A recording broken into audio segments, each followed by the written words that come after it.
how are you? So guys, today I want to discuss something about coronavirus and social distancing. As a teacher, we all are taking online classes from last 2-3 months. And why we are taking online classes, why we are doing work from home? Because everyone is saying about social distancing. So I just want to calculate a rough calculation of social distancing, because everyone is saying we have to maintain some distance. What is that actual distance? So I will use some physics formulas and then I will show you that actually what is the optimum distance required in social distancing. So it's just a rough estimation, but let's calculate. In social distancing, what is the minimum distance between two persons required? Let's start here.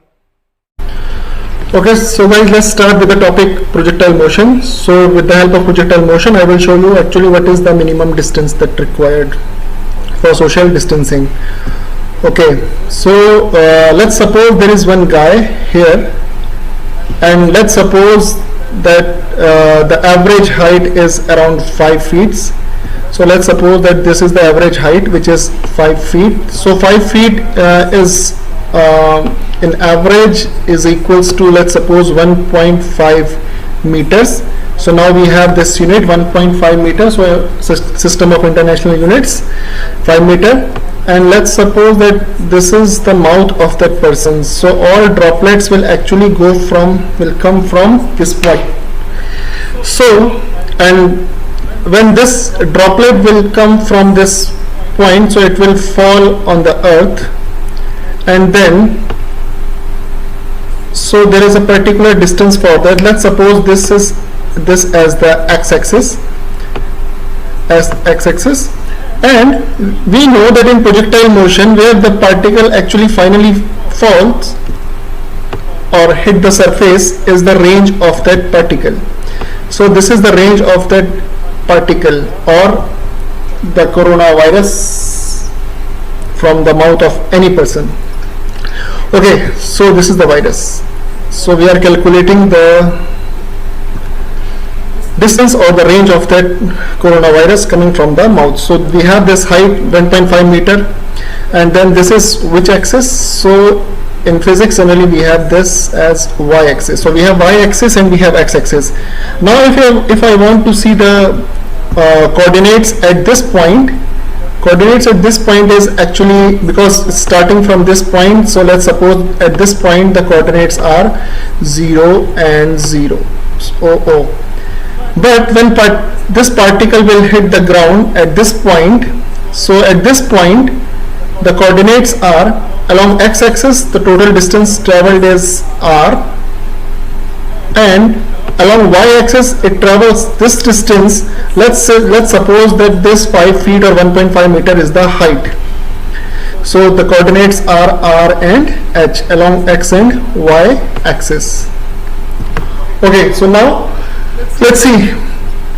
So now let's first start with equation of trajectory. For any projectile motion, first thing required is the equation of trajectory. So what is equation of trajectory? Equation of trajectory is y equals to x, and then we have tan theta. What is equation of trajectory actually? Equation of trajectory is actually the path which the projectile will follow. So for the equation of trajectory, we have equation y equals to x tan theta minus g x square over 2u square cos square theta. 2u square cos square theta. And what is equation of trajectory? Equation of trajectory is the path which the particle will follow. So this is the path. We have x and y axis. Okay, because the particle will move from this point, and let's say suppose it will go with certain velocity u, the incident velocity, and let's suppose this theta, because this particle is going from the mouth without any angle of incidence, so let's suppose that this angle theta is 0, because that person is just talking with you. you don't realize that actually there is a virus here. So let's suppose that theta is equals to 0 degree, and we know that tan 0 is 0, and what is the value of cos 0? Cos 0 is 1, so 1 square is also 1. So what will be the final equation? Final equation will be y equals to x tan theta becomes 0, so y equals to minus g, and what is x in our case? At this point x is r, so y equals to minus g r square over 2u square, 2u square. And if x axis is equals to r, what about y axis? So y axis also equals to h, so basically we have h but negative, because this is the height and particle is going in negative direction. So minus h is equals to minus g r square over 2u square, minus gr square over 2u square. So now we have negative sign on both sides, so what we have to do, just cancel this negative with this negative sign. So now what is r square? So from this, r square is actually equals to 2u square h. So r square is equals to 2u square h over g, over g. So if you will calculate the value of r, so r will be equals to what? R will be equals to u, and then square root of 2h over g, 2h over g. What is the value of g? So the value of g is equals to 10.